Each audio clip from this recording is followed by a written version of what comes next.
Trace, c'est un peu un espèce de condensé d'histoire. Condensé d'histoire, c'est-à-dire quelque chose que nous connaissons plus ou moins, mais qui dans notre imaginaire est un peu parsemé. D'où vient le monde? Quelle est la place de l'Afrique dans la coproduction du monde contemporain? Et en même temps aussi, quel est le futur désirable pour notre planète, y compris cette planète avec l'Afrique? Et Felwine Sarr y met une poétique spirituelle, une poétique où la langue évite de nommer les lieux communs. C'est-à-dire qu'il y a une invention de la langue aussi. On évoque l'esclavage, mais on ne parle pas de l'esclavage. On évoque la colonisation, mais on ne parle pas de la colonisation.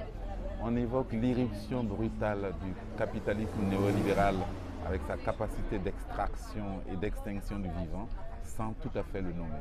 On évoque aussi les pulsions insurrectionnelles de la jeunesse africaine sur le continent, mais avec les mots inhabituels.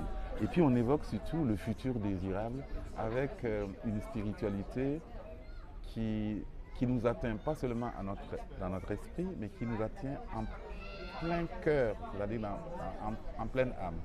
Et tout ça dans une sorte d'oratorio musical. Donc c'est en cela que Trace, par rapport à tout ce qu'on peut penser de toutes les pièces qui ont parlé parfois de l'histoire, qui ont parfois convoqué la mémoire et qui ont parfois dit le monde d'une certaine façon, est différente. Elle est, c'est une prière en fait. Trace, c'est une prière, mais qui n'occulte aucun des événements historiques qui ont fabriqué, qui ont coproduit le monde contemporain, mais qui dessine en même temps, et c'est pour ça que j'aime bien cette phrase dans la pièce, tourner la face au soleil. Et c'est ça, Trace.